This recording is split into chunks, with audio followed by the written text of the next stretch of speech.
Hello. Welcome. I'm Miss Carla, and this is Charlie. Charlie, if you could just lay down, just make yourself comfortable. She likes the attention.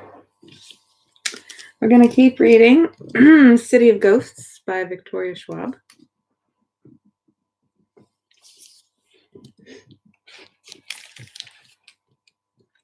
I keep forgetting to mention the Read-Aloud is with permission from Scholastic. And I want to she sheds like crazy.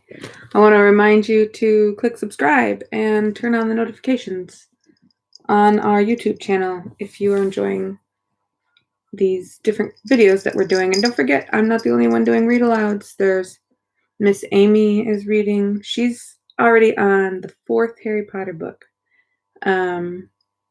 She's reading through Facebook, I think, but she uploads each of her videos here to our YouTube channel. And we've got lots of story times and craft, art, science activities, and stuff that's more for adults too, like gardening. So take a look at all the different videos that we are sharing on our channel.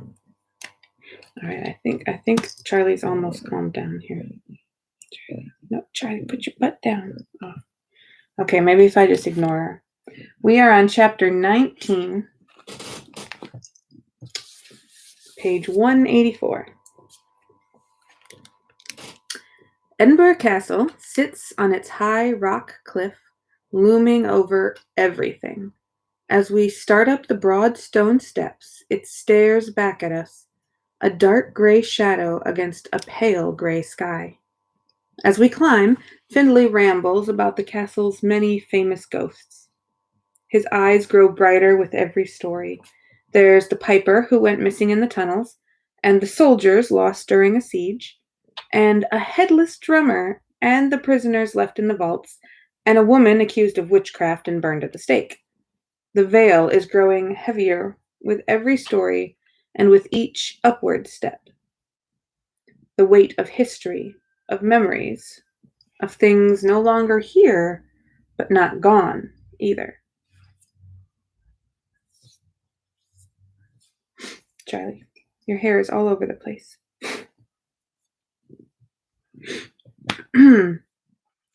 Findlay leads us over an empty moat and through the front gate onto the castle grounds. The word castle has always made me think of a giant house. But this is more like a miniature city. We're still outdoors, surrounded by high stone walls and a network of lower buildings, some steepled and others flat. All of it like something out of a medieval fantasy. Cool, whispers Jacob. The veil's gray curtain flutters at the edges of my sight. If I crossed over here, what would I see? Curiosity blooms inside my chest, but I know now that it's not just curiosity. It's the pull of purpose. My heart picks up. My fingers curl around the camera. I don't realize I've stopped walking until Findlay glances back. This way, he shouts. He leads us through what he calls a portcullis. It's a gate like the top half of a mouth full of sharp steel teeth. We go up and up and up all the way to the top, to a courtyard ringed with cannons and studded with tourists. The producers clearly couldn't shut down a place this popular to film my parents. I don't see them, says Jacob, but Findlay is already beelining for the edge of the battlements. I don't know what he's looking at. Not until I get close enough to see the view beyond the stone wall. View doesn't do it justice. We're so high up, with the castle buildings at our backs and the steep drop-off of the cliff. All of Edinburgh rolls away like a carpet beneath us. Wow, says Jacob. Wow, I echo. See, says Findlay, beaming. I told you it was worth the trip. He's right. This place is breathtaking. For once, I can't bring myself to take a picture because I know a photo could never really capture what I'm seeing. So I lean on the ramparts and simply take it all in.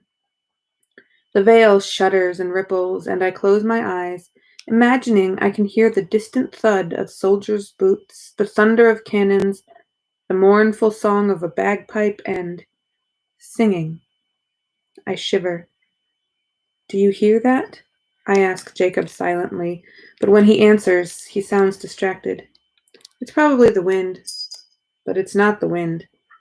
Way up here, the air whistles around us, but there's more than air to that sound I heard. That voice. I know it by the way the music echoes in my bones. I try to remember Laura's words, her warnings, but my own thoughts keep unraveling, and I have to hold on tight just to keep them from floating away. Cass! Jacob waves a translucent hand in front of my face. I blink, and the singing fades, replaced by only the high, thin breeze. Maybe Jacob was right. Maybe it was just a trick of the air. I step away from the rampart, just as something goes boom. I jump, lurching back, but it's clear I'm not the only one who heard that. A plume of smoke goes up nearby, and the air shakes with the sound. Findlay only smiles.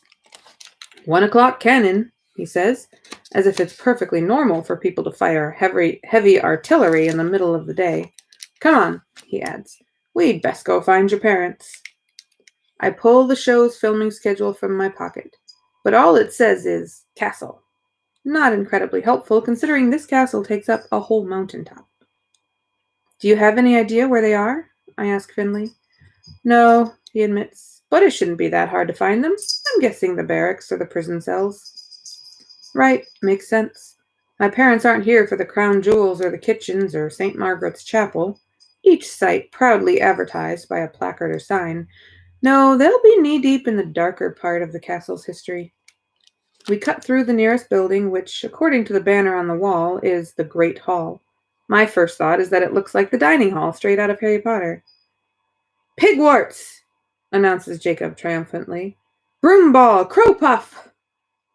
He's never actually read the books, which he knows drives me crazy, but he also knows I don't have time to sit and turn 10,000 pages for him, so I broke down and showed him the movies. It's like that scene with Tumbledore and the magic hat, he exclaims gleefully. He clearly wasn't paying that much attention. We make our way from the great hall out into another, smaller courtyard. Here, the spell is broken by signs for public restrooms and a little touristy cafe. Kind of kills the mood, doesn't it? Jacob says. Findlay stops to grab a paper cup of strong black tea. I look around, trying to figure out why the castle feels so different from Mary King's Close. Maybe it's the number of tourists or the open air. According to Findlay, this place is definitely haunted. And I can feel the veil, but it doesn't feel menacing. There's a low and steady tap, tap, tap of ghosts, but it's like a light drizzle, not a downpour. Is it just me, I think, or is this place way less scary than Mary King's Close? Shh, hisses Jacob. Don't say that. Why not? You'll jinx us. I roll my eyes. And then we step out of the courtyard and down into the prisons, and all that nice, not-so-haunted feeling goes away, sucked out like heat through an open window. I shiver, the air around me suddenly cold. The ceilings are low, the walls broken by iron bars, messages scrawled on the backs of cells like fingernails dug into wood. All the hairs on my arms stand up in warning. Jacob scowled at me. You did this. I didn't jinx us, I whisper out loud. The castle was already haunted. Maybe, he glowers, but you definitely made it more haunted. I want to tell him that's not how it works, but the veil is already wrapping itself around me, trying to drag me down, under. The tap, tap, tap turns to hammering. I retreat a few steps toward the safety of the courtyard. Then I hear Dad's voice, the one he uses when he's teaching a class. We've moved from a buried town to a looming fortress. The Edinburgh castle sits on a shelf of jagged stone, standing guard for nearly 1,400 years. With that much history, chimes in Mom, it's no wonder the castle is home to so many ghosts. Of course, their voices aren't coming from the airy, ghost-free courtyard at our backs, but from down the hall, deeper within the prison. As if Finley can tell I'm about to bolt, he plants a large hand on my back and urges me forward into the dark. We find my parents standing in a cell, the light from the camera crew casting jagged shadows through the bars. Prisoners of war were kept in these very cells, says Mom, and if you look closely, you can see their scrawled and desperate messages. Of course, these aren't the only things they left behind. I hear a dull knocking, like a fist against iron bars. No one else seems to notice. I grip my camera. "And cut!" yells one of the crew. Mom sees Findlay and then me, and her face breaks into a smile. "Cassidy!" "There's our girl," says Dad. "Well done, Findlay," coaxing her out.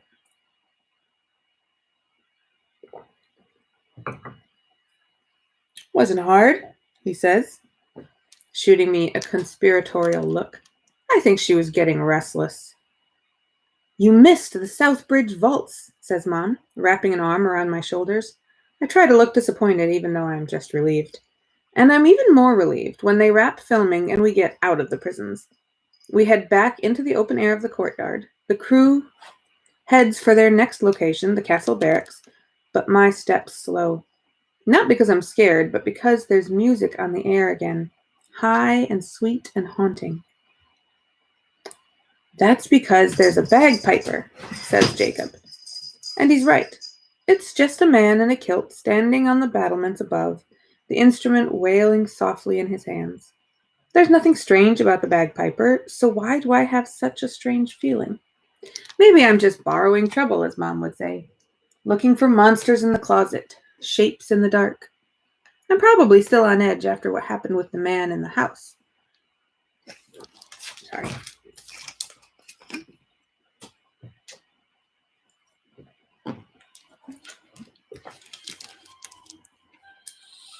Blah, blah, blah, blah. I'm probably still on edge after what happened with the man in the house. Shaken up by the whole sending ghosts on. It was pretty intense. Dad glances back from where he stands at a set of doors. "Cass, you coming?" "I'll be right behind you," I say, nodding at a restroom sign. Jacob waits outside while I duck in. I snap the cap back on my camera lens and set it on the counter, splashing a little water on my face. My nerves settle and I sigh, take up the camera again, and head back outside. But Jacob's not there. "Jacob?" I call for him, inside my head and then out loud. "Jacob?" No answer. It's like he just disappeared. Only he wouldn't do that again. Not after this morning. "Jacob?" I call again, louder. And then there's a lull in the bagpiper's song. Jacob's voice reaches me, but it's thin, wispy. "Cassidy." I turn, scanning the courtyard. Where are you? Why can't I see him? Why does his voice sound so far away? And then it hits me. The veil. But why would he cross over without me? "I'm coming," I think, reaching for the gray curtain. "Stay back," he starts, but his voice cuts off suddenly, and I'm already tearing the fabric aside, tumbling out of one world and into another. Cold water and numb skin and all the air knocked out of me, and then I'm through. It takes my eyes a split second to adjust to the grayed out world and the light inside my chest, to the tourists suddenly replaced by soldier ghosts marching in the castle square, to the sight of Jacob's panicked face visible for only an instant before he's dragged backward into the prisons. I don't think then. It never occurs to me to run away, to run any other direction except toward my best friend. "Jacob!" I shout, racing after him. Afterward, I will regret so much about this moment. The fact that I didn't have a plan, the fact that I didn't take the cap off my camera, the fact that I simply ran. But in this moment, all I can think of is saving Jacob. I plunge into the darkened prison.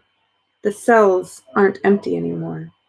Men in ragged uniforms rattle the bars, but I'm not paying attention to any of them because Jacob's there, on the ground of a far cell, being pinned to the damp stone floor by a half-dozen children.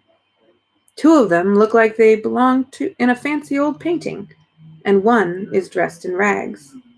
Others look more modern, like they could even go to my school. The only thing they have in common is the cold pallor of their skin and the fact that they're all attacking my friend. Hands clamp over Jacob's mouth and knees pin his wrists. One frost-covered boy sits on his chest as the other kids fight to hold him down. "Get off him!" I order, hurrying toward the cell. Jacob tears his mouth free long enough to shout, "Run!"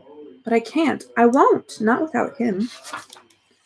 "Get away from my friend!" I snarl, lifting the camera, but the cap is still on, and before I can get it off, a hand catches my wrist, and a voice whispers in my ear.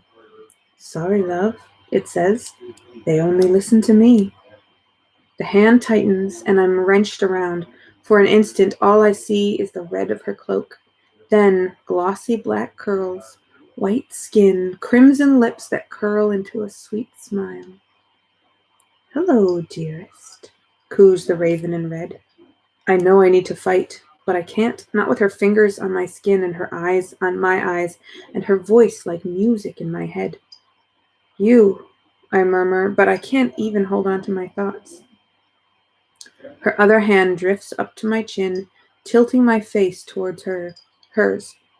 So much light, so much warmth. "Cassidy!" screams Jacob, and I snap back to my senses, but it's too late. The raven in red changes before me. Her cloak whips violently, as if caught in a gust of wind, and her fingers harden like claws. Her smile cracks and turns cruel, and she thrusts her hand straight into my chest. Cold rushes through me, a bone-chilling cold, worse than the bottom of the river. It feels like icy fingers wrapped around my heart.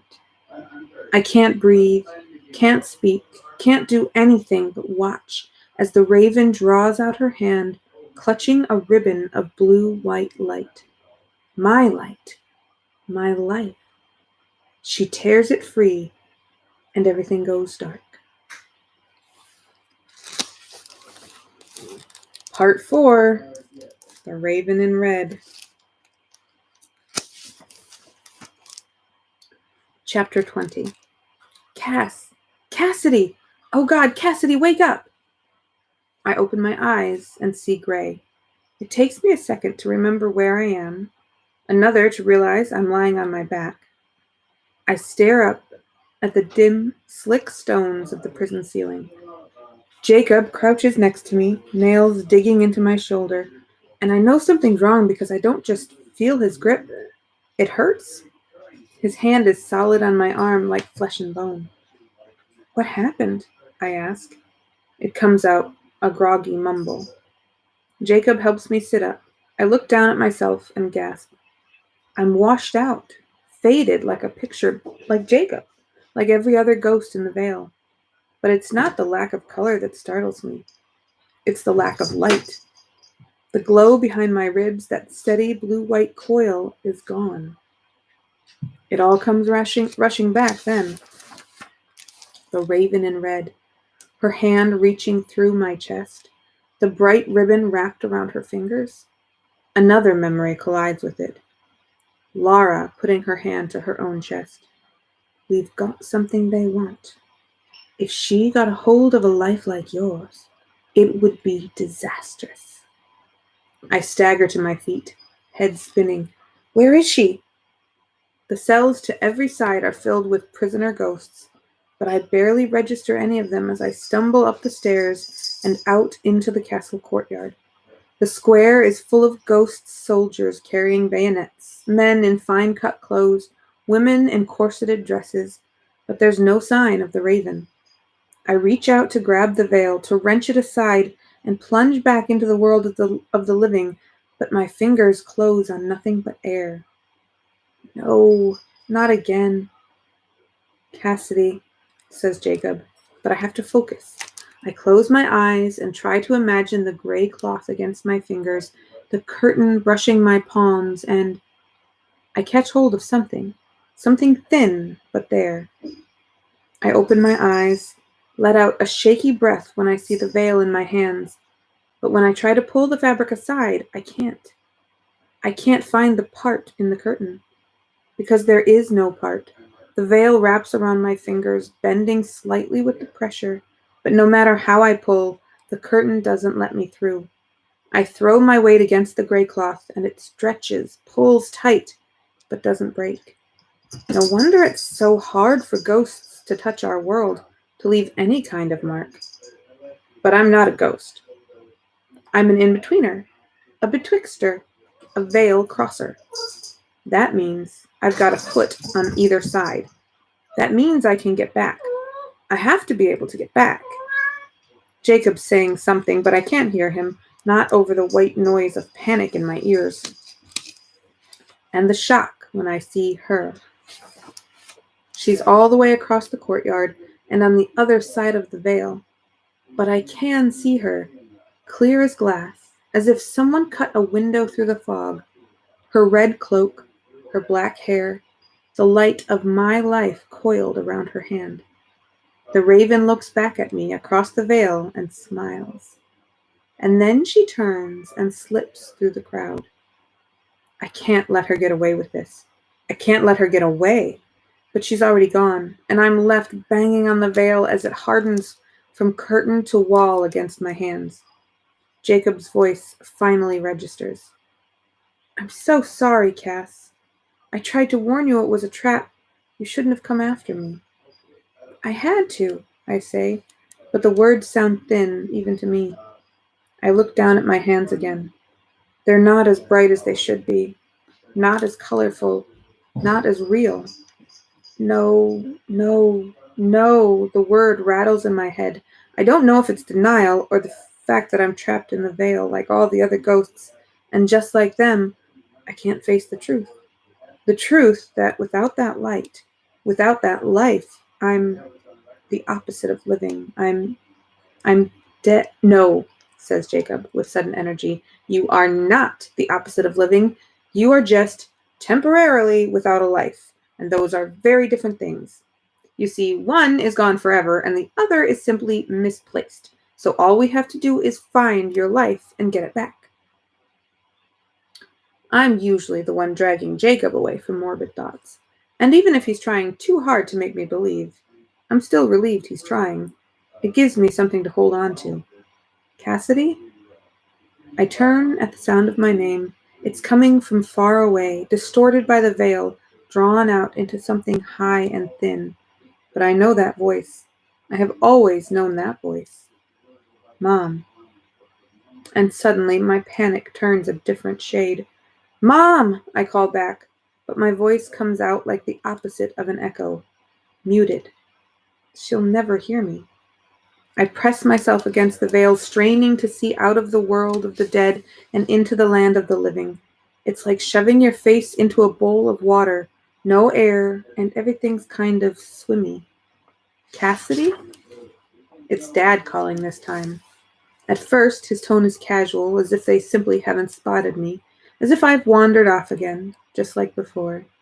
But every time my parents say my name, their voices get tighter, higher, the worry creeping in. I'm right here, I shout, and all around the courtyard the old-fashioned men and women turn their heads. But beyond the veil, my parents keep calling my name. I can see them, but they can't see me. I can hear them, but they can't hear me.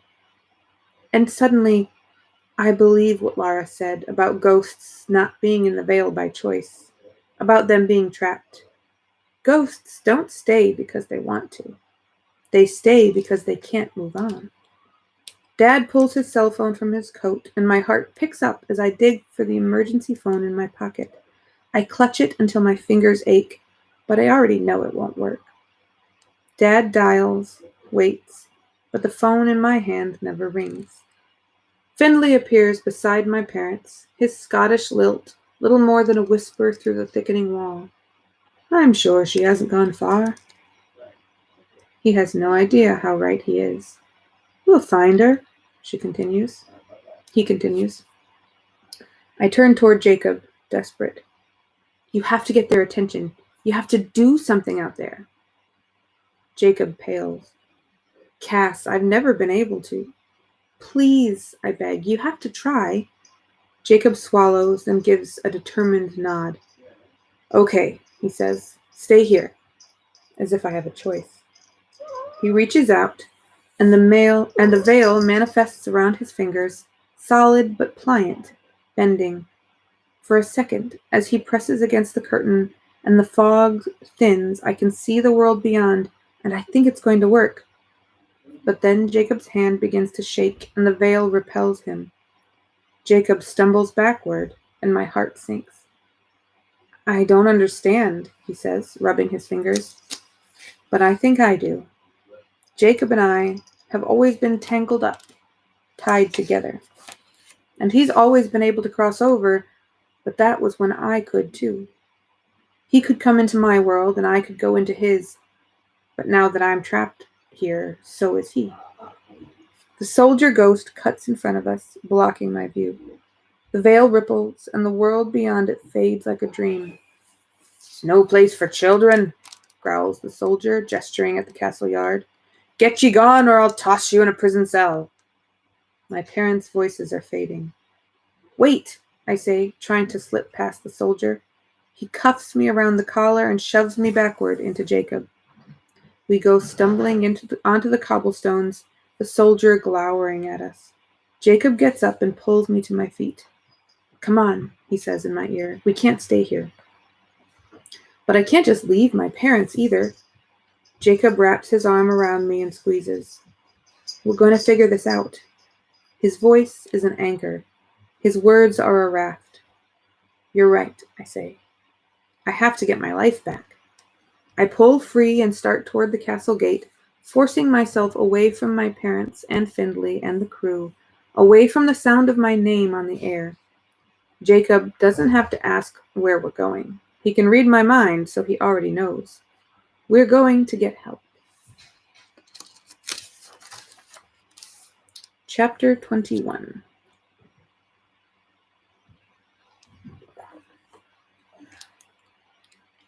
Sometimes help is a place, and sometimes it's a person, and sometimes it's a bit of both. We set out on foot, racing off the castle grounds through the portcullis and the front gate. We have to get to the lane's end. We have to find Lara. We hurry down the broad set of steps, and it spits us out at the top of the Royal Mile. The other Edinburgh is gone, swept behind the curtain. Here in the Vale, a stranger, older city takes shape, brimming with, well, not life, but movement, people. This is the real city of ghosts. They're everywhere, some in modern dress and others in old-fashioned clothes. As I watch a dozen different scenes play out, it's clear enough that Lara was right. Every ghost is trapped inside their own time, their own loop. Mourners gather under a sea of umbrellas. A woman in a long dress pushes an ornate stroller, cooing to its hidden contents. A cluster of men wearing kilts stumbles past, their accents too thick to understand. Get back here, bellows a man, and I turn, thinking he's talking to me, but a second later, a small boy darts past us, clutching a loaf of bread. The vendor charges after as the boy races into the street, right out in front of a horse and carriage. I reach to catch his arm, but I'm too late. The boy trips, and the horse rears up, and I squeeze my eyes shut, waiting for the crash, the screams, but they don't come. A moment later, the boy and the man and the horse and carriage are gone. Somewhere, the loop begins again. Come on, Cass, says Jacob, taking my hand. We turn off the Royal Mile, and the world flickers, shifts. It's like moving from room to room in an endless house. There are moments when it seems empty, a blank gray canvas, and others when the ghosts and memories layer so thick it's hard to focus. A woman in vintage clothes storms out of a doorway. Threads of smoke billow up from a building down the street. A man in a hooded cloak warns people to stay inside. I've never been in the Vale this long. Things should be getting murky by now, but instead they're getting clearer. I don't feel dizzy or foggy or lost or any of the other things that a living person is supposed to feel if they spend too long in the land of the dead. This is a bad sign, and I know it, and so does Jacob, who clutches my hand as we race toward the lane's end. But the closer we get, the more I feel like I'm going the wrong way, which doesn't make any sense. Turn around, say my legs. Go this way, say my arms. Follow me, says my heart. But I can't trust any of them, not here in the Vale. The lane's end comes into sight, and a small sob of relief escapes my throat. I'm so glad to see that bright red door. I try not to dwell on what it means that the lane's end exists here inside the Vale, that someone's last moments must be rooted in this place. I throw open the door. Laura! I call into the front hall. Laura! Shouts Jacob as we climb the stairs to 1A. She probably can't hear us, not across the Vale, but we call out anyway. The door to her flat hangs open, and we step inside. It looks older, stranger, piled with books and wallpapered differently. Of course, this isn't Laura's flat, but right now it's as close as I can get. I have to hope it's close enough. I press myself against the Vale, trying to see through a curtain that seems to be getting thicker with every passing second. When the world beyond finally comes into view, it's out of focus, like staring at two strips of film that haven't been lined up quite right. My heart sinks, because blurry or not, I can see that the flat is empty. I should be surprised, but I'm not. I knew she wouldn't be here. I just don't know how I knew. Hello, hello, says a low voice behind me. Jacob jumps, and I spin around to find an older man in a robe. He has a pipe between his lips and a book under one arm. He's a ghost, that part's obvious, but there's something about him that also seems solid, present. With the grieving father and the freezing house, it was clear we'd stepped into his memory. Even when he talked to me, he was in a deep fog.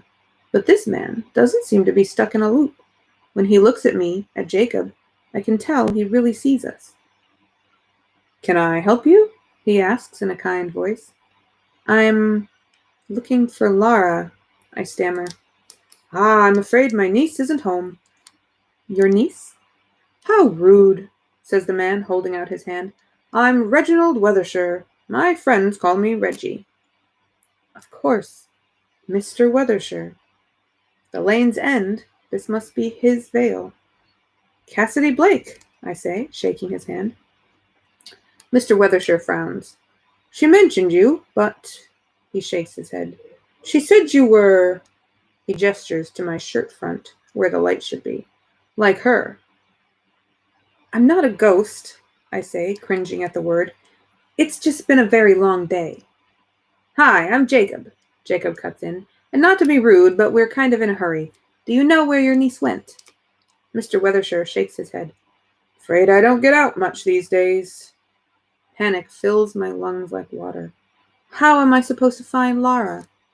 I turn in a slow circle, trying to figure out what to do. But the Vale doesn't have any answers. I close my eyes and force myself to breathe, focus on the air going into my lungs, the tug inside my chest. Wait, a tug? It's there, right behind my ribs, the same pull I felt when I first met Laura, like there was a thread running between us. I feel it now, only it's not pulling me into the flat, but out into the hall down the stairs. We have to go. Wait, where? Asks Jacob. I think I know how to find her, I say, already heading for the door. But something makes me look back. Mr. Weathershire is across the room, sliding his book into a gap on his shelf. According to Laura, he's a ghost, and he should be sent on. But he doesn't look lost. He doesn't seem trapped. Why are you here? I ask. He looks around fondly. Suppose I'm not ready to say goodbye. And Laura lets you stay? He chuckles softly. We all need someone who sees us clearly. Huh. Maybe Laura has a soft spot after all. And maybe I'm a skull shooter, says Jacob. No offense, Cass, but I don't care about Laura's inner Hufflepuff. I care about getting your life back, and to do that, we need to find her. Jacob's right, of course. I follow the pull, let it lead me down the stairs and out onto the street. Mom always says to trust your gut, so I do. Have you ever stood at the top of a hill? There's that natural urge to go down, the way your legs pick up momentum once you start, the pull of gravity sending you always, always, always toward the base of the slope. That's what it feels like now. Like Laura is the bottom of the hill, and I'm being drawn toward her. All I have to do is trust my feet and walk. That's the end of the chapter. Tomorrow we will be on chapter 22, page 218. Ooh. And I think, is this, oh no, there's a part 5. We're in part 4. So there's a part 5, but it's kind of short. So we only have less than 70 pages left. So we might be able to finish this in 2 more days. We'll see. Did you know there's a sequel to this book? There's another book. I think it's going to be a whole series. This is the first one. And then the next one is called, is it on here? The next one is called Tunnel of Bones. So I think it's another, they go to another city and, keep shooting the show. I mean, assuming everything turns out all right at the end of this one and everyone's alive and everything or whatever. Not that I would know. So I might be able to get a hold of the second book. Maybe not read it right away after we finish this, but fairly soon because I haven't read the second one yet and I'm sure it's really good. So anyway, something to think about. Hope you enjoyed today's reading and I'll see you next time. Have a good day.